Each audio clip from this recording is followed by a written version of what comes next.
Alors, suivant le programme,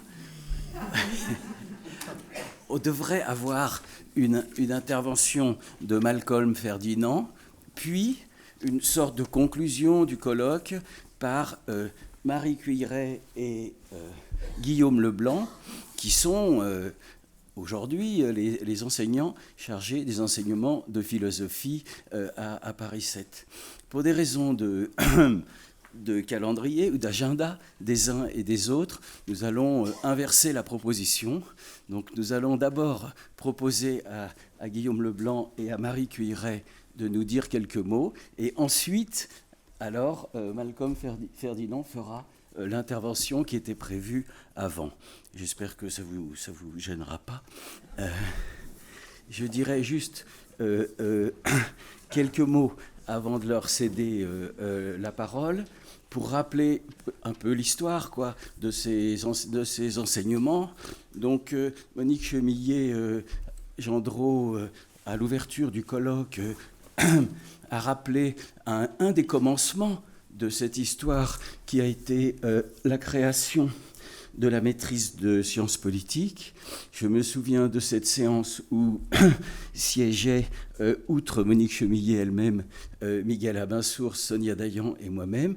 Je me souviens que nous nous étions engagés à l'époque à poursuivre cette aventure dans le futur, Perinde ac cadaver, et ce qui ensuite a donné lieu alors à l'invention de ce master de sociologie et philosophie politique, dans lequel Étienne est arrivé en donnant une impulsion sans doute nouvelle ou une orientation nouvelle, c'est-à-dire en prenant la tradition de ce rapport entre théorie politique et critique sociale, peut-être pour lui donner un élargissement à sa manière, vers de manière peut-être plus large vers l'agir politique ou la philosophie politique. Et aujourd'hui, alors, bien sûr, nous continuons dans cette tradition et finalement, nous leur donnons la parole. Nous donnons la parole à Guillaume Leblanc et à Marie Cuillerey pour cette transmission. Guillaume, tu as la parole. Merci beaucoup, vraiment.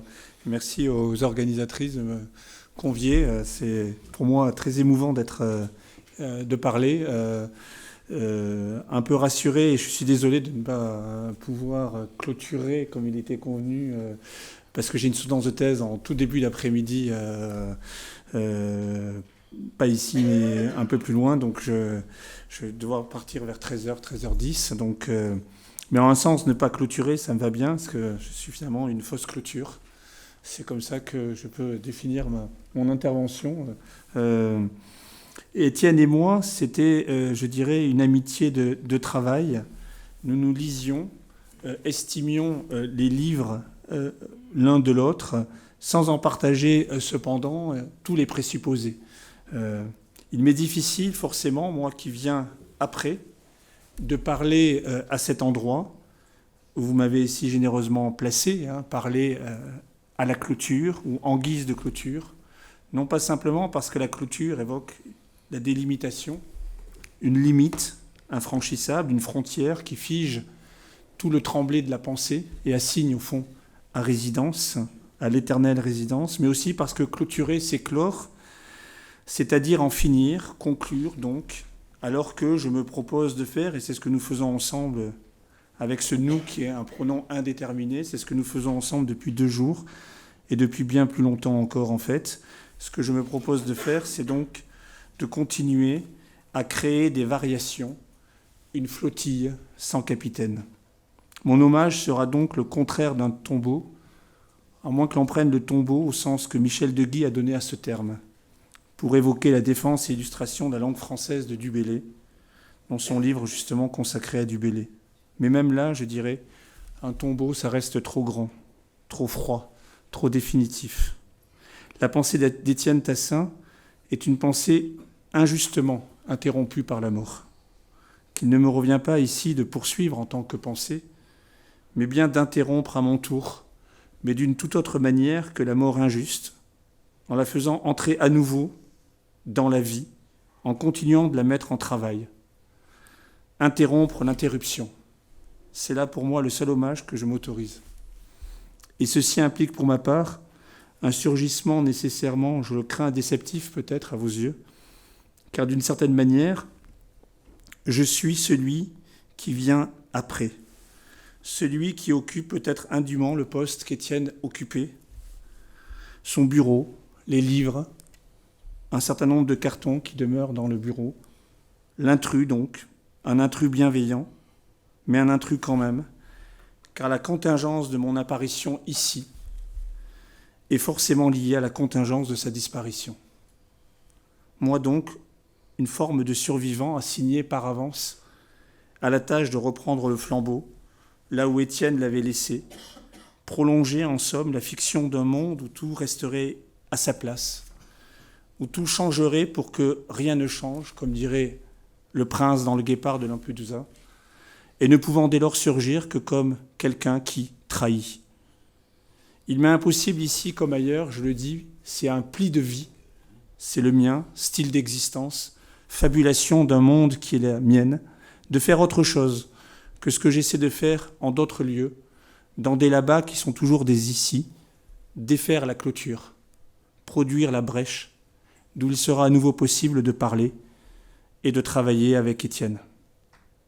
Plutôt donc que de reprendre Étienne Tassin, je souhaiterais donc plus modestement continuer à le comprendre, c'est-à-dire prendre avec moi son travail et le porter ailleurs. Comment je conçois son travail ? Très rapidement, comme un usage singulier d'Hannah Arendt pour interrompre le présent. Et tout à fait clair à mes yeux, moi qui l'ai vu quelques jours avant sa mort pour parler de la publication de Pourquoi agissons-nous, que j'étais très fier de lui annoncer comme définitive et certaine, et tandis que nous avions élaboré pour la première fois de nos rencontres un calendrier justement de rencontres pour parler ensemble, chacun à notre manière, de l'hospitalité, calendrier qui a été interrompu. Il est tout à fait certain pour moi que la compréhension arendtienne de l'action chez Étienne Tassin a largement emporté, au sens d'un élan, sa compréhension de la politique, au point de laisser dans l'ombre, sans aucun doute, le travail et l'œuvre, et avec eux toute l'opacité des conditions sociales qui font et défont les vies, les font souvent en les défaisant, et que les vies dites ordinaires s'emploient pourtant à défaire à leur tour, en s'efforçant de survivre, survie qui d'ailleurs n'est jamais une sous-vie, c'est-à-dire en se risquant à déplacer les normes sociales dans lesquelles ces existences sont situées, par l'invention, toujours étonnante, de micro-normes, ou d'une manière plus radicale, en les renversant, pour instituer un autre monde. Je n'ai, je le dis, jamais été satisfait par la tripartition arendtienne du travail reproductif, de l'œuvre durable et de l'action politique. Et autant Étienne Tassin s'est employé avec une réelle pertinence à penser les conditions interruptives de l'action politique, par lesquelles le social est comme troué et illuminé d'une grandeur qui lui vient d'ailleurs, autant ma trajectoire propre a d'emblée contesté la division travail-œuvre et s'est employé à retourner au petit monde du travail, de ces micro-gestes anonymes, en soulignant combien c'était un grand monde par le fait même que travailler, mais plus largement déployer une activité, ce qui n'est pas la même chose qu'agir, en tout cas pour Arendt, c'est s'efforcer de faire œuvre, faire usage de soi dans le monde des autres, pour déposer dans ce monde quelque chose qui mérite d'être retenu, appréhendé, reconnu. Si Étienne Tassin a voulu penser les conditions politiques, normatives du social, il m'apparaît au fond que mon geste est bien plutôt de penser les conditions sociales de la politique. Car une vie est toujours sous condition. Et cette conditionnalité, au sens du détenu placé en libération conditionnelle, qui, loin d'amputer la créativité des vies, la révèle et en suscite l'utopicité propre. Ressaisir donc moins le monde commun que le micro-monde des vies souvent minuscules, qui n'est microscopique que pour autant qu'on ne le regarde pas, ou pas suffisamment, ou trop rapidement, c'est là l'une des tâches que je me suis fixée. Si Étienne Tassin parlait depuis Arendt, c'est dans l'improbable archipel Foucault, Certeau, Canguilhem que mon propos, lui, prend sens. Cela suffit-il à disqualifier toute rencontre ? Oui, si l'on considère que le travail intellectuel est lié à la logique du survivant. Non, évidemment, si l'on est persuadé, comme c'est le cas de nous tous, j'en suis certain, que la logique du travail intellectuel est celle de l'interruption. Interrompre l'interruption, c'est rencontrer une pensée. Dans l'archipel, les pensées ne sont pas des îles auto-constituées, mais des courants qui produisent de nouvelles terres, lesquelles se trouvent engendrées par toute une série de courants.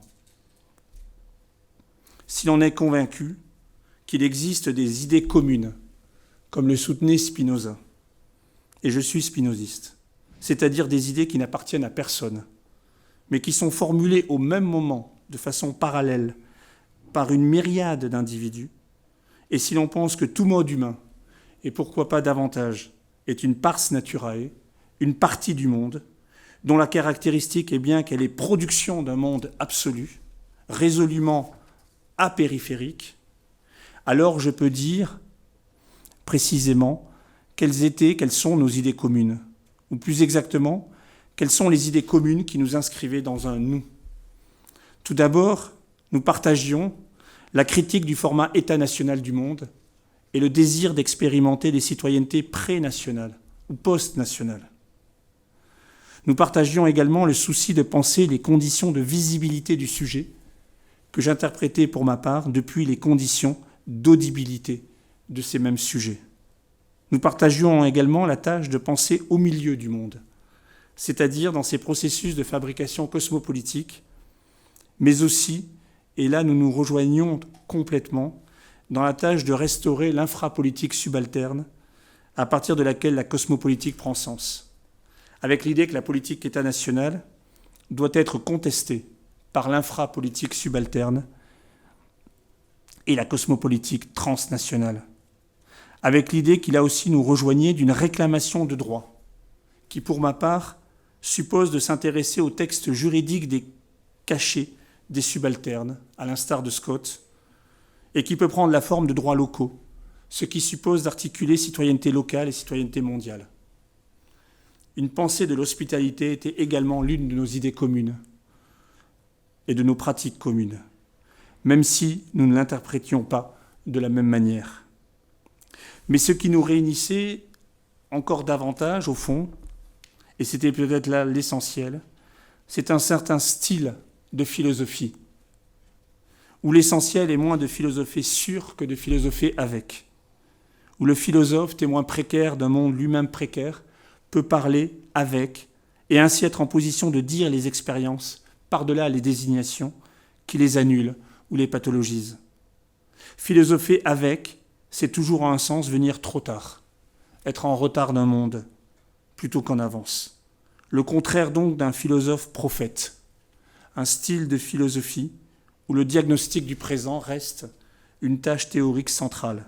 Alors aujourd'hui, justement, notre présent, comment le penser ? Sans doute en sommes-nous à un moment où il nous faut réimaginer ensemble, collectivement, ce nous théorique et pratique dont je parlais à l'instant, pour rendre possible un travail commun sur les idées communes. Il existe, on le sait, des moments de formulation de la théorie critique, de la critique sociale et politique comme tâche interdisciplinaire. L'Institut de recherche sociale, créé en 1917, avec notamment Horkheimer et Adorno, mais aussi le Collège de sociologie, cher à Marie, créé à l'initiative de Bataille en 1937. Depuis, et sans confondre ces différentes interdisciplinarités critiques, la théorie critique s'est trouvée enrichie de bien des manières par l'utopie émancipatrice d'Abensour, l'agir de Tassin, mais aussi par toute l'affirmation d'une philosophie comme contre-culture qui s'est déployée depuis les années 60, avec Foucault, Deleuze, Derrida, Rancière et d'autres, et dont j'essaie, avec bien d'autres, de penser les conditions de réactualisation du geste critique. Il est significatif d'ailleurs que la critical theory en soit l'une des traductions nord-américaines extrêmement singulières. Et je crois qu'aujourd'hui, l'une des tâches qui est devant nous est de reformuler, par temps précaire, par néolibéralisme grossier, à ce moment où les sciences sociales sont menacées de morts violentes externes, mais aussi de longues agonies internes liées à un positivisme cru, de reformuler donc, à l'intersection de la philosophie, de la sociologie, de la psychanalyse, de l'anthropologie, de l'économie, un lieu où travailler ensemble à l'élaboration des idées communes qui nous sont nécessaires à l'intersection de la critique et de la généalogie historique. Quand Foucault s'interrogeait sur l'acte critique dans une conférence faite à la Société française de philosophie en 1978, intitulée « Qu'est-ce que la critique ?», c'était pour affirmer que la critique, c'est l'art, je cite, de n'être pas tellement gouverné. L'insistance sur l'adverbe « tellement » nous prémunit contre l'illusion d'une libération qui nous ferait passer magiquement de l'autre côté des lignes de la domination. Son analyse des relations de pouvoir, qui situe les sujets dans des rapports de pouvoir, les prive de cette grande altérité radicale de la libération, mais autorise en revanche, à même les dispositifs disciplinaires et les quadrillages de normes qui les font prospérer, à saisir des foyers de résistance, de comprendre quels ils peuvent être et de les organiser à l'intérieur même de ces relations de pouvoir pour les réorienter radicalement. Car là où il y a pouvoir, il y a résistance, soulignait Foucault dans La volonté de savoir.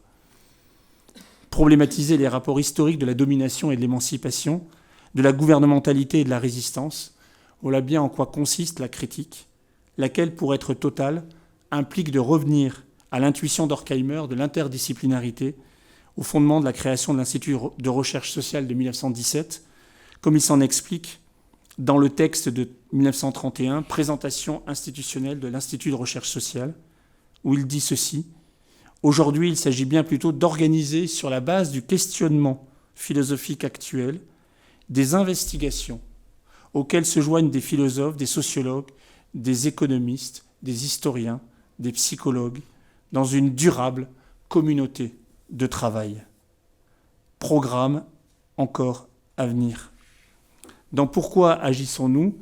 Questionner la politique en compagnie d'Hannah Arendt, Étienne Tassin explore, dans le chapitre 2 de la 4e partie consacrée à l'action et l'histoire des relations de pouvoir, l'histoire justement de ces relations de pouvoir qu'il interprète à distance de la politique, qui est une composition pour lui des mondes. Ou mieux encore, comme cela a été dit, une composition du monde commun.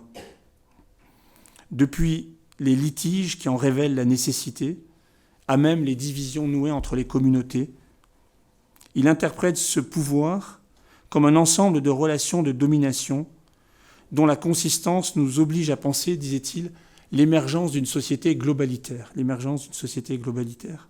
À la verticale, irréductible, pour ainsi dire donc, d'une cosmopolitique ou d'une politique des mondes. Il est certain qu'il y avait là, je crois, pour lui, un chantier nouveau, ou en tout cas partiellement neuf, sur le pouvoir, qui aurait impliqué en toute rigueur une confrontation avec la conceptualisation du pouvoir de Foucault, dont la domination n'était absolument pas la vérité silencieuse, mais n'en était qu'une figure. Ce dialogue, au fond, n'aura jamais eu lieu. Tristesse tragique du futur antérieur. Le vœu que je fais est que cet hommage que j'aurai au bout du compte tenu, moins comme le survivant que comme l'interrupteur, rouvre le jeu fictionnel rendant possible un tel dialogue. Arendt, Foucault, quel beau programme de recherche.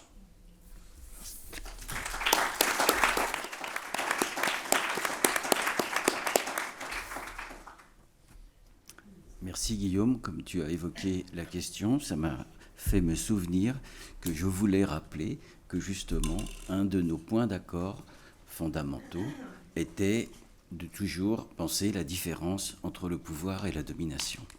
Et sur ce, je vais passer la parole à Marie Cuilleré. Merci Numa. Je suis moi aussi évidemment très émue de prendre la parole, même dans ce changement de configuration. Et en remerciant les organisatrices, les organisateurs, et en remerciant aussi tous ceux qui sont venus, qui ont pu venir, ceux qui n'ont pas pu venir et qui sont en pensée avec nous aujourd'hui. Je voulais témoigner de quelque chose que j'adresse donc à mon collègue Guillaume. C'est que quand je suis arrivée ici, il y a eu une hospitalité, un accueil amical de toute cette communauté. dont Étienne était évidemment partie prenante. Et j'espère que nous avons pu, notre équipe pédagogique, t'accueillir aussi avec cette hospitalité et cette générosité qu'Étienne avait eue pour moi et avec ses collègues. La deuxième chose que je voudrais dire, c'est que moi non plus, je ne vais pas parler d'Étienne, même si j'ai une anecdote ou deux à base d'alcool à raconter, mais je la garderai pour plus tard. Mais le mot whisky n'a pas été prononcé, donc il m'en reste quelques-uns à évoquer. Je vais essayer aussi de pas parler d'Étienne, mais de vous dire, de parler à partir de ce qu'il nous a laissé et de ce qui a été évoqué, évidemment, pendant ces 3 journées. Et à ce titre-là, j'avancerai peut-être 2 ou 3 expressions qui ont été plus ou moins évoquées. Une qui n'a pas été nommée, c'est hétérodoxie. Un deuxième mot, c'est alternative, qui était tellement présent dans les tamas. Les tamas, il y en a eu un qui s'appelait Tama, il y en a eu un qui s'appelait numéro 2, Tama numéro 2, peut-être y en aura-t-il d'autres, N+1. Et les tamas, c'était cette initiative, on ne va pas dire pluridisciplinaire, mais avec beaucoup de collaboration à l'intérieur de l'académie et à l'extérieur de l'académie, qui proposait de penser positivement des alternatives possibles dans des mondes communs, mais en tout cas de le faire effectivement avec cette articulation au dehors de l'université.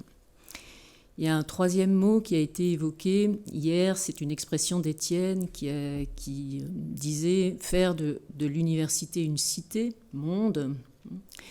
Et ça, évidemment, quand je suis arrivée il y a 3 ans, c'était déjà de plus en plus difficile.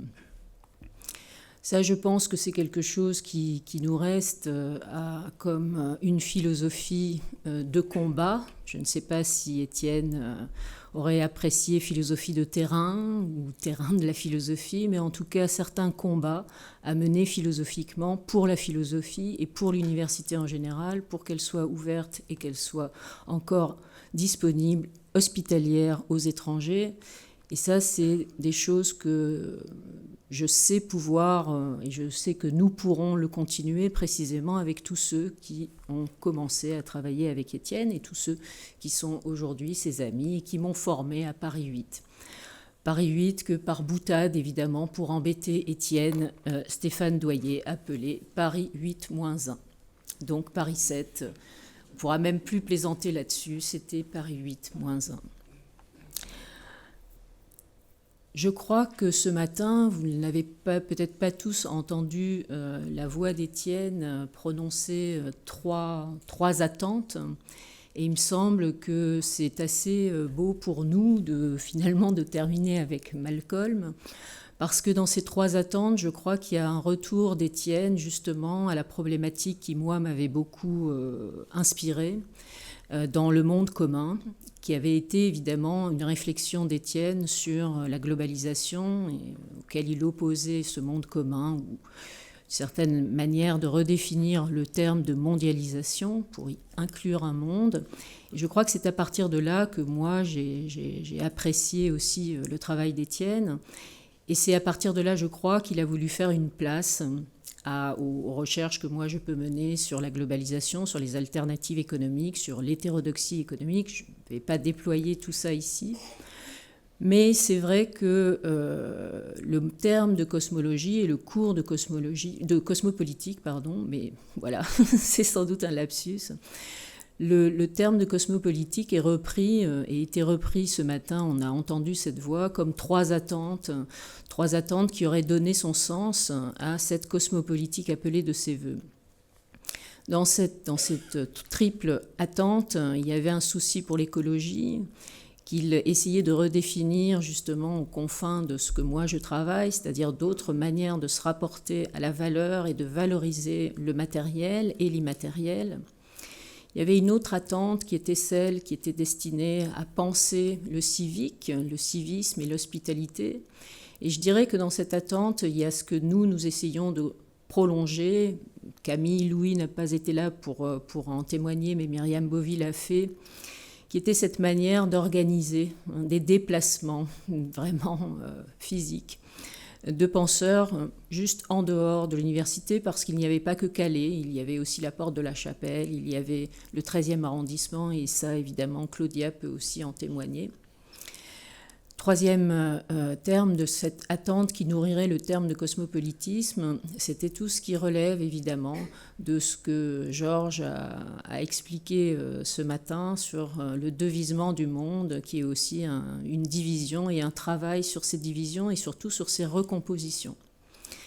Je pense que nous sommes forts aujourd'hui dans cette communauté, parce que c'en était une quand je suis arrivée. C'est vraiment ça qui est frappant quand on quitte Paris 8, où il y a une diversité d'amitiés, de conflits, mais il n'y a pas forcément cette manière de créer un environnement pédagogique, amical, affectueux, hospitalier, encore une fois. Mais quand je suis arrivée ici, j'ai pris la mesure de l'existence de ça. C'était une transformation pour moi. C'était une transformation dans laquelle il fallait que je trouve une sorte de place d'enseignante qui ne soit pas trop collée à ses étudiants et en même temps qui soit un peu protecteur, ce que je n'avais pas vraiment l'habitude de faire dans une camaraderie comme ça, juste spontanée. Et je suis très reconnaissante à cette équipe pédagogique de m'avoir aussi montré, et donc je vais arriver à quelques anecdotes avec Étienne, mais de m'avoir montré aussi comment ça pouvait se faire dans une distance qui n'était pas la figure de l'autorité. Manuel Cervera-Marzal a rappelé cette manière d'être un maître sans maîtrise. Évidemment, elle nous était léguée d'une autre manière par d'autres enseignants à Paris 8, mais évidemment aussi dans la référence à Rancière. Et je crois que cette référence à Rancière, que tu as évoquée ce matin, Stéphane, elle travaille aussi à travers Anders, évidemment, mais elle travaille aussi dans les pratiques que nous mettons tous en œuvre ici. Et ça m'a été très réconfortant de voir que, dans le fond, il y avait une vraie continuité d'esprit entre ces deux lieux d'enseignement et entre ces deux lieux de recherche. Voilà, j'avais pensé qu'un dernier mot pourrait être de reprendre une phrase qui a été dite ce matin, et donc je la reprends comme je l'ai entendue ce matin. C'est... On ne clôt pas, alors Malcolm va parler après nous, et Malcolm, tu représentes assez bien une de ces trois attentes, ou une des manières d'habiter ces trois attentes, et je m'en réjouis, et je pense que après, alors, il y aura toujours ces moments qui étaient ceux qu'on partageait avec Étienne dans des cafés, où nous irons aimablement deviser, mais pour le moment, c'est à toi de porter le flambeau. Merci.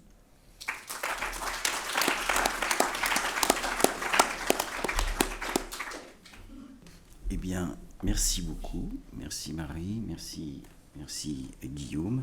Et donc maintenant, pour ne pas clore, je vais présenter rapidement la façon dont Malcolm se présente lui-même, car il se présente en premier comme un Martiniquais et en second comme un ancien élève du master de sociologie et philosophie politique du LCSP.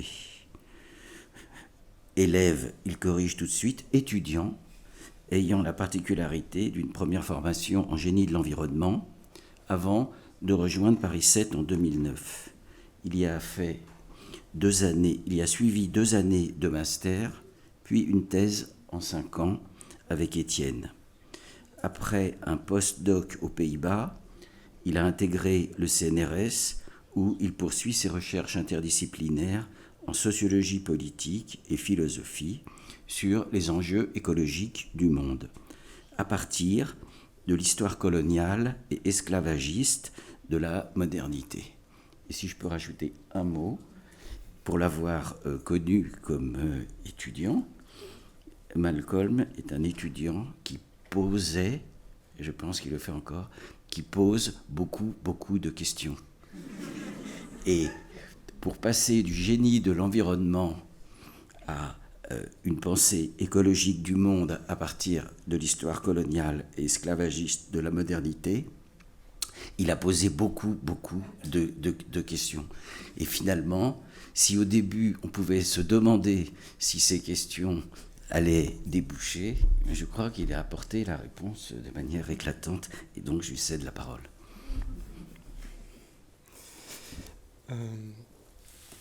Merci Numa, et merci aussi aux organisatrices, organisateurs. Alors j'ai mis la main à la pâte, mais je sais très bien que voilà, le gros du travail est assumé par Martine, Marie, Anders, etc. Alors, pour parler de ma rencontre avec Étienne, il faut dire deux choses. Là, effectivement, il y a cette... J'arrive au master en 2009, dans une forme en triple étranger. Étranger une première fois par l'expérience de Martiniquais en France hexagonale. Étranger une seconde fois dans mon rapport à la sociologie, à la philosophie, aux lettres et aux sciences humaines. Enfin voilà, à mon arrivée dans le master, je n'avais pas fait de philosophie depuis 6 ans. Et enfin, étranger une troisième fois dans mon rapport à la langue, parce que jusqu'à présent, toute ma formation supérieure s'était déroulée en anglais. Donc, le rôle de formation de ce master et d'Étienne est d'apprendre, et l'ensemble de l'équipe pédagogique est d'apprendre au sens fort. Et il va sans dire que, bien sûr, avec un tel décalage par cette trajectoire, il y avait parfois quelques ratés dans les premiers moments. Voilà. Et du coup, mon rapport à Étienne a d'abord été celui d'un rapport à un formateur, quelqu'un qui m'aide à croître, avant de pouvoir poursuivre véritablement un dialogue. Et effectivement, c'est quelque chose que j'aurais voulu continuer aujourd'hui avec un peu plus d'expérience. Et puis peut-être une anecdote, c'est que effectivement ça a été dit hier par Mohamed, mais dans ses cours, Étienne avait cette habitude de sauter, de faire des sauts. Alors parfois on était endormi, donc ça nous réveillait, mais alors par ailleurs, étant basketteur, le saut en tant que tel a une place très importante pour moi. Je ne dis pas qu'il sautait comme un basketteur, mais de voir un prof qui dans ses cours se met à sauter, je me dis ah tiens, je veux bien travailler avec ce monsieur. Donc voilà, j'ai fait un M1 avec lui et avec Martine, et un M2 aussi avec lui et Martine autour d'une pensée politique de l'écologie avec des auteurs, à partir de centres d'auteurs dont Ardenès, Bruno Latour, André Gortz et enfin Hannah Arendt. J'ai compris que pour dialoguer avec Étienne, il fallait passer à un moment donné par Hannah Arendt. Donc j'ai enchaîné avec une thèse pour ce directeur Étienne. Et ma thèse partait d'une interrogation philosophique sur la signification politique de l'écologie à l'aune des expériences postcoloniales et post-esclavagistes de la Caraïbe. Interrogation que je menais à travers 3 enquêtes, une enquête historique, une enquête sociologique, une enquête littéraire. Là aussi, il va sans dire que je n'imagine personne d'autre qui aurait pu diriger cette thèse qu'Étienne. Voilà, donc j'ai été qualifié en philosophie et recruté au CNRS par une commission où il n'y avait aucun philosophe, mais des sociologues, des chimistes, une spécialiste à la littérature grecque, des informaticiens, enfin bon voilà. Donc j'éprouve avec Étienne quelque chose d'analogue à un parent, à un père ou à une mère, c'est-à-dire une dette qui est impossible à solder, impossible en fait, et qui au final se mue en une exigence de transmettre, de répandre et de partager. Voilà, donc là je vais essayer de donner quelques lignes, aborder un petit peu le rapport d'Étienne à l'écologie, qui était un peu l'intitulé de cette présentation. Et que effectivement, alors Anne-Claude me l'a rappelé encore hier, que c'était un thème qui lui tenait à cœur ces dernières années. Et pourtant, s'il n'est pas immédiatement associé à cette question, à l'écologie, Étienne, dans ses écrits et dans ses pratiques académiques, y a été très sensible. On y trouve des pages écrites, par exemple, sa discussion dans Le Trésor perdu du texte de Husserl, « La Terre ne se met pas », dans ce rapport au monde et à la Terre avec Arendt. On trouve aussi peut-être un texte très important d'une communication consacrée entièrement à cette question, lors d'un colloque en 2014, organisé par Rémi, Fabrice et moi, texte intitulé « Propositions philosophiques pour une compréhension cosmopolitique de l'écologie », qui est disponible en ligne. Et puis voilà, ici et là, on voit apparaître cette question. Dans ses activités académiques, Étienne aussi était très sensible à cela. Il y a d'abord le cours de master qu'on a co-organisé aussi avec Fabrice et moi-même, écologie politique et cosmopolitique, aussi en 2014. L'HDR de Fabrice qui l'a soutenu. Et puis ma thèse. Alors, dans le temps qui m'est imparti, je propose de penser ces deux pans ensemble, les activités doctorales d'Étienne, donc ses activités académiques dans son rapport à l'écologie, et sa pensée écologique propre. Ce que je nomme d'un côté l'herboristerie doctorale d'Étienne, et à la fois une pensée tassinienne de l'écologie, c'est-à-dire une écologie cosmopolitique. Alors, pour l'herboristerie doctorale, dans la manière de penser l'écologie, il y a couramment une espèce de fuite. Une fuite analogue à ce que Miguel Abansour déplorait dans la lecture hâtive de l'Utopia de Thomas More, où le lecteur s'engouffrait dans le livre 2 sans se soucier du dialogue du livre 1 et sans prêter attention à cette voie oblique. Il existe dans la pensée de l'écologie des fuites technicistes, politiciennes ou exotiques, qui chercheraient respectivement dans des solutions technologiques, des réformes politiques ou des cosmogonies de l'ailleurs occidental, les solutions d'un problème tout autant éloigné tout autant de la cité que du foyer. Ces fuites trouvent leur source dans une généalogie des pensées écologiques qui fait appel seulement aux sciences du vivant, aux sciences de la nature, où l'on note entre autres l'importance donnée à des chiffres, des mesures de phénomènes climatiques ou des pollutions, et on parle encore comme objectif, par exemple, de limiter le réchauffement climatique à moins de 2 degrés, sans s'intéresser au sens politique d'un tel slogan, ce que ça signifie en fait, que quand on dit limiter à 2 degrés. Et donc l'on reste encore dans une perspective techniciste de la politique, où l'arène politique serait censée mettre en œuvre des objectifs technicistes déduits par les sciences. Donc l'enjeu écologique est perçu comme quelque chose de lointain dans le temps, ce sont les générations futures, lointain dans l'espace, l'on parle alors de paysages lointains, de la banquise, ou lors de la nature en opposition aux villes. Ce qui est très paradoxal si on revient à la racine de l'écologie, oikos, celle de foyer. Alors, d'autres conceptualisations de l'écologie depuis les années 70 sont à l'œuvre, à travers l'écologie sociale, l'écologie politique, mais aussi le mouvement de la justice environnementale, de l'écoféminisme. Et entre autres, ces mouvements, comme le note Giovanna Di Chiro, proposent de ramener l'écologie à la maison.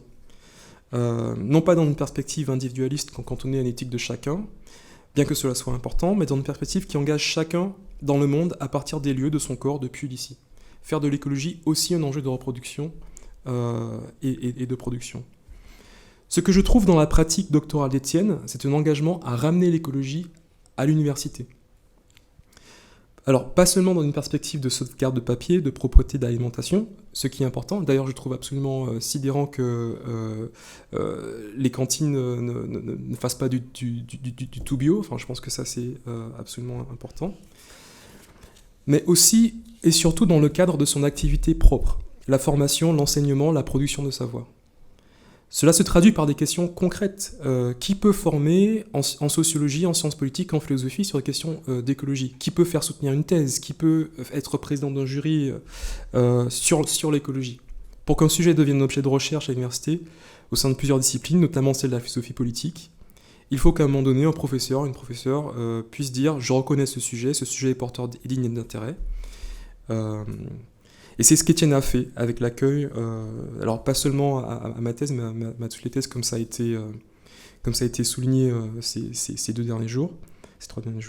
Mais plus structurellement, je pense qu'Étienne nous amène à briser l'illusion qu'il serait possible de penser l'écologie sans réfléchir à l'organisation même de l'université, dans sa place dans la cité, dans la formation des savoirs au sein de l'université. Alors, cela se traduit dans son rapport aux étudiants par ce que j'appelle de mes voeux une herboristerie doctorale. Étienne était un herboriste et non un planteur dans son rapport aux doctorants. Alors, cette image de jardinier heureux qui fait croître a été soulevée par la Chapelle des Devenirs, par ses doctorants. Et en ce qui me concerne, par exemple, et Pauline, c'est là, elle pourrait en témoigner, mais chaque fois que j'allais dans son bureau, donc j'avais lu un bouquin ou un article, et j'arrivais, j'étais motivé, j'ai dit c'est bon Étienne, ça y est, je te remets les pages, je te prends 200 pages en un mois, voilà. Et il me disait jamais non. Il prenait son cahier, enfin son agenda, il me dit d'accord Malcolm, donc la partie 1, quelle date? Une note. La partie 2, quelle date? Je donne une date. Et la partie 3, et évidemment je respectais jamais ces dates, parce que je me rends compte que c'était un peu plus compliqué que ça. Alors par le mot de planteur, en opposition, je fais référence à la figure qui s'approprie l'autre humain ou non humain pour en faire son profit, mais aussi ça donne à une mécanique répétitive, à une monoculture d'exportation dont la fonction est d'alimenter une marche du monde gouvernée par l'emprise du marché capitaliste. Je me souviens d'une discussion où Étienne me parlait d'une école normale supérieure avec horreur, comme une machine qui forme des étudiants à passer l'agrégation, qui par la suite eux-mêmes formeront d'autres étudiants à passer l'agrégation, et ainsi de suite. Bref, Étienne décrivait quelque chose dans l'activité de la formation des étudiants de l'université qui avait très peu de sens, la plantation. Voilà, Étienne était contre l'université comme une plantation consistant à former des étudiants en canne à sucre que l'on enverrait alimenter les palais financiers, technocrates et capitalistes. Alors, je parle de plantation à dessein ici, en opposition à un concept très fort dans les pensées écologiques en ce moment, en sciences dures, comme en sciences humaines, celui de l'anthropocène. Ce terme mis en avant par le prix Nobel de chimie Paul Crutzen désigne l'ère géologique qui suit l'Holocène, où les activités de l'homme perturberait les équilibres écosystémiques au point de laisser des traces mesurables dans les strates de la planète. En opposition à ce terme, on pourra revenir là-dessus, par son anthropocentrisme finalement, des anthropologues tels que Donna Haraway et Anat Singh, que je rejoins, proposent de nommer cette ère différemment. En particulier, elles proposent le terme de plantationocène, l'ère de la plantation. L'ère géologique du monde, l'ère géologique où le monde est organisé en système de plantation. Alors plantation économique, agricole, industrielle, mais ce sont aussi des plantations institutionnelles qui ont vocation à former des éléments qui iront alimenter les autres plantations du monde, dont l'université. Étienne procédait tout autrement et tentait d'infléchir à l'université une toute autre fonction. Il reconnaissait le potentiel singulier en chacun, il arborisait, il s'égayait de la diversité des plantes, des pousses qu'il rencontrait et s'émerveillait de leur mouvement, de leur métamorphose continue. Et à leur contact, lui-même se métamorphosait. Alors bien sûr, il fallait que ça tienne debout, que ça pousse. Cette plante, autre que canne à sucre ou coton, devait pouvoir se défendre théoriquement, méthodologiquement. Parfois, il fallait régulièrement l'arroser de confiance. Parfois, il fallait pendant quelques temps succinct placer un guide, un tuteur, pour retrouver l'équilibre et s'assurer qu'elle suive ses quelques pas. Mais en aucun cas, les chemins et formes possibles n'étaient déterminés par avance. En aucun cas, la canne à sucre était pensée comme la finalité, bien que celle-ci ait toute sa place si tel était le désir de la pousse. Il se produisait alors des expériences absolument fantastiques parce qu'indéterminées, donnant lieu à des véritables forêts du monde. J'emploie aussi le mot herboriste à dessein. Je sais bien entendu que ce mot en philosophie fait référence aux rêveries du promeneur solitaire de Rousseau et ses autres écrits. Certains y ont vu même la naissance d'un sentiment de la nature en philosophie, voire les origines d'un mouvement écologiste. Étienne, qui a été élève de Michel Serres, me racontait en effet comment elle était éblouie par la lecture de Serres de Rousseau. Serres à qui je fais une critique dans ma thèse pour son approche dépolitisante, unifiante et anti-pluralité de la crise écologique. Certains ont vu chez Rousseau, de même que chez d'autres scènes de penseurs importants de l'écologie, comme Henri David Thoreau, Aldo Leopold ou encore Nanès, la figure dépolitisante d'un homme blanc seul, délesté de ses relations socio-économiques et politiques, qui se met alors à découvrir une nature prétendument vierge, une nature anhistorique, asociale et apolitique. Il va de soi que la référence à Rousseau dans ma qualification d'herboristerie doctorale d'Étienne ne s'inscrit absolument pas dans cette pensée. Pour comprendre ce geste, il est nécessaire de revenir, comme le propose Anna Gordon, à cette invitation qu'elle nous fait de créoliser Rousseau. C'est-à-dire de relire Rousseau à l'aune de l'expérience coloniale et esclavagiste du monde moderne, ou du point de vue des colonisés. Ce faisant, on se rend compte que la pratique d'herboristerie doctorale d'Étienne donnait un sens académique à la pratique du jardin créole. Nous étions un jardin de doctorants divers et variés, et non une plantation de bananes ou de cannes rangées en colonnes qui ne se rencontrent jamais et qui n'aura en partage que les dates limites annuelles d'administration, comme des pesticides répandus sur nos têtes-feuilles ou nos pieds racines, venant nous menacer si jamais l'on ne produit pas le fruit sucré escompté. Nous avons été un assemblage hétéroclite qui se trouvait dans un relatif équilibre dans sa diversité de forme, de taille, de rapidité, et qui contribuait à faire vivre ensemble des éléments extrêmement variés, d'une manière nutritive et féconde, au moins pour l'esprit et souvent aussi pour le corps. Nous étions un jardin créole au sens propre et figuré. Propre parce que nous y parlions créole parfois, pour rire. Figuré parce qu'il s'agissait là d'une véritable création, au sens de créare, la racine du mot créole. Oui, par la création de quelque chose de nouveau, à travers la rencontre d'une pluralité, Étienne contribuait à créoliser, si ce n'est l'université, à tout le moins son herbier doctoral. Donc, l'herboristerie doctorale, j'ai encore combien de temps ? Bon. D'accord. 5 minutes ? C'est parfait. L'herboristerie doctorale d'Étienne s'inscrivait dans la ligne de ses contreplantations du jardin créole, au Camp Marron, au Palenqué, au Quilombola, ces lieux d'expérimentation historique réelle des utopies les plus radicales de la modernité. Certaines y sont encore présentes. Jeudi matin, Jacques Message affirmait que pour Étienne, l'université était une autre église Saint-Bernard, en référence à la résistance des sans-papiers. Donc Étienne était aussi, quelque part, un aigle marron, non pas un promeneur solitaire, mais un marron, un résistant à la plantation et à la plantation océane. Et plus encore, un marronneur, celui qui, à l'instar d'Harriet Tubman aux États-Unis, quelqu'un qui invitait et aidait les autres à marronner, à quitter la plantation, à l'intérieur comme à l'extérieur de l'université. Donc, dans les 5 minutes qui me restent, je vais, dans la deuxième partie de mon exposé, parler un peu plus de la conception proprement parlée de l'écologie d'Étienne. Et comment Étienne le faisait, principalement, à travers la cosmopolitique, à travers la question du monde commun. Et l'incision radicale dans la pensée écologique, du point de vue de la philosophie et de la théorie politique, est un déplacement qui trouve à la fois chez Arendt et chez Gortz, celui de penser l'écologie à l'aune du monde. Bon, pour comprendre ce déplacement, il faut revenir sur la distinction qu'Étienne opère entre globalisation et mondialisation, ou qu'Arendt opère entre monde et terre. Donc, je cite Étienne, la globalisation économique est tout sauf une mondialisation. C'est en réalité la totale soumission des activités culturelles, entre parenthèses œuvres, et des engagements civiques, entre parenthèses actions, aux impératifs hégémoniques de la concurrence et de la productivité que commande la logique économique, la reproduction du vivant, travail. Voilà, fin de citation. Cela peut paraître anodin, mais pourtant ce geste est extrêmement fécond. Surtout si on se réfère à une généalogie de l'écologie qui, en fait, a fait de son objet uniquement la nature ou la vie, les moyens techniques et politiques de la préserver ou de la piloter. Cela ne veut pas dire que la nature, la vie, l'humain ne sont pas importants dans l'écologie, bien au contraire, mais qu'ils ne sauraient être l'horizon de l'écologie sans tomber dans des formes d'acosmisme, un ensemble de dérives, notamment que j'ai montré dans ma thèse, par l'existence d'écologie coloniale, d'écologie hors monde ou d'écologie xénophobe. Je cite Étienne, « Quelle est donc, demande Étienne, la référence cruciale d'une pensée écologique, si ce n'est la nature, ni la vie, ni l'humanité ? La réponse, dit-il, ne peut être que « c'est le monde ». À partir de cela, Étienne propose une écologie politique qui n'est pas une orientation politique de la préservation du vivant, mais bien une écologie cosmopolitique. Je cite, une écologie qui articule 3 soucis pour le monde, un souci environnemental ou vital, un souci patrimonial ou communal, et un souci plural. À 3 exigences mondaines, une exigence écologique qui concerne les vies, une exigence écuménique qui concerne les œuvres, et une exigence cosmopolitique qui concerne les actions. Étienne ne nous donne pas là une solution à la crise écologique. Mais il ouvre une porte, une énorme porte que j'emprunte tous les jours et qui permet de sortir de d'une écologie obsédée uniquement par la question de la nature, du marché globalisant des émissions de carbone, ainsi de suite. Il permet en gros de semer la zizanie. Voilà, enfin...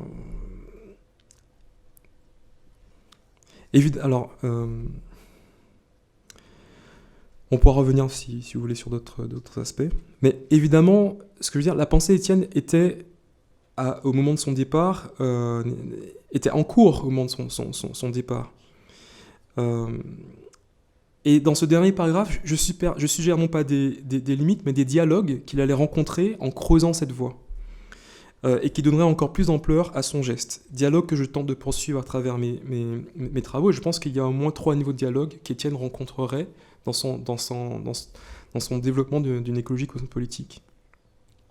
D'abord, sur le plan de la vie, il rencontrerait Cronmater Nezalier et l'Ecological Economics, mais aussi Jason Moore, de la Political Ecology, qui propose une écologie monde ou une world ecology.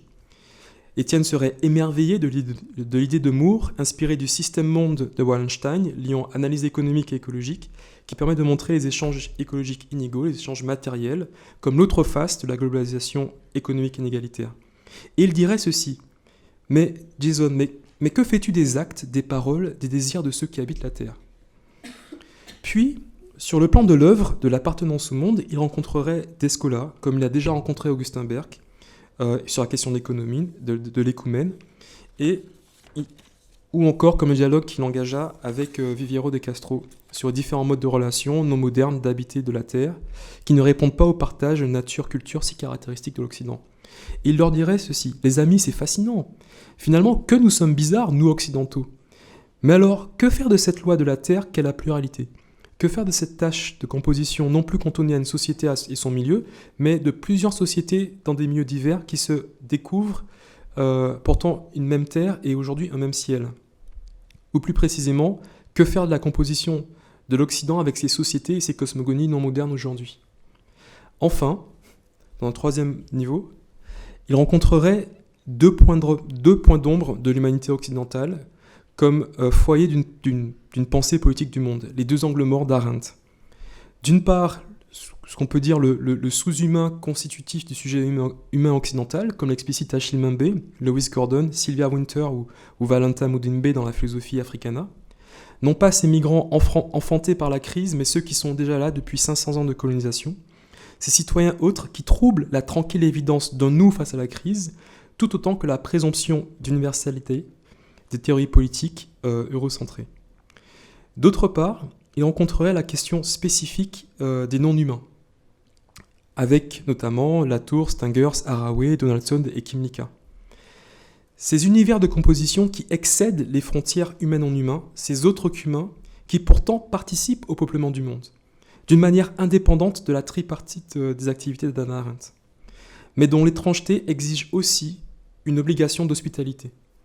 Que la tâche cosmopolitique se redouble, questionnant ces interstices, c'est-à-dire ces rapports entre ce monde proprement humain et ses différentes présences non humaines, dans leur diversité, qui ne prenant pas part aux activités spécifiquement humaines, sont pourtant constitutives de l'expérience humaine du monde et de la Terre. À Latour et à Haraway, il répondrait « Merci pour cet éclairage », mais la reconnaissance de ces autres formes de monde doit-elle faire fi de la compréhension politique de ce monde proprement humain, qui, bon gré mal gré, est la manière dont nous agissons pour se confronter aux différents sujets, dont la crise écologique? Il dirait aussi: que reste-t-il de la justice, des exigences décoloniales, comme des désirs et subjectivations humaines dans cette jungle du monde? Alors peut-être, dirait-il, la xénopolis a à discuter avec la zoopolis, et peut-être avec aussi une créolisation politique, ou la polyfocalité. Ne pourrions pas alors imaginer un monde à partir de ces multiples natures d'étrangers, d'ici, de là-bas, une zoo-xénoécologie cosmopolitique? Il dirait, bon, ça c'est un peu compliqué comme mot, hein. Ne pourrions pas, je sais, imaginer un jardin créole planétaire, ou mieux, une forêt marronne mondiale? Alors, on entend l'appel de cette forêt. Un petit son.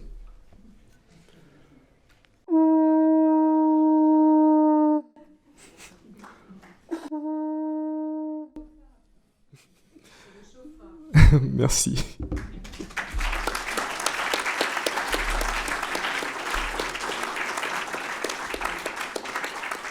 Bon, pour l'explication, c'est une conque de lambi et c'était un instrument, donc à la fois un animal et à la fois un instrument de musique qui était utilisé par les marrons dans les Amériques, à la fois l'Amérique latine et les Caraïbes, pour signaler, pour communiquer en fait de morne à morne et parfois aussi pour signaler des appels, des attaques ou autre chose. Donc, je crois que c'est pas mal.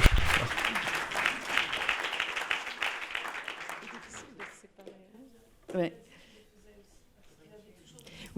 Oui, ça c'est peut-être important, mais ça serait bien qu'il vienne. Mais il a dit toujours, je le fais pour Étienne. On a fait énormément de choses ensemble, toujours. des conférences, des colloques organisés. Donc, bon, depuis Jussieu, c'est ça, donc depuis longtemps. Hein. Et je voulais dire aussi que, bon, d'une certaine manière, en prolongeant ce que tu as dit, Valérie, aujourd'hui, c'est cette histoire de comité d'organisation, c'est devenu une espèce de truc bizarre. À chaque fois que vous remerciez, nous, on se regardait. Bon. Donc, oui, quelque chose presque soviétique, comité d'organisation, un truc, bon.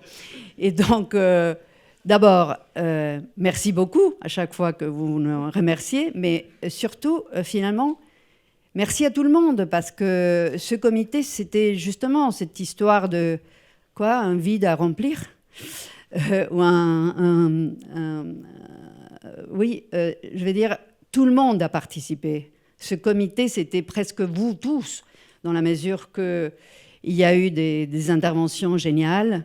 Vous avez été vraiment toujours respectueux du ton, etc. Un travail, on a senti que vraiment tout le monde a travaillé pour ça. Pendant qu'on organisait le colloque aussi, il y a eu de différentes manières de participer, d'aider, avec des idées parfois, avec évidemment de l'aide matérielle, etc. Donc, dans ce sens-là, on est dans l'esprit complètement d'Étienne, de l'esprit d'amis où tout le monde a collaboré. Donc, c'est pour cela que je pense avec Martine et avec tous les autres, on se remercie. Et merci.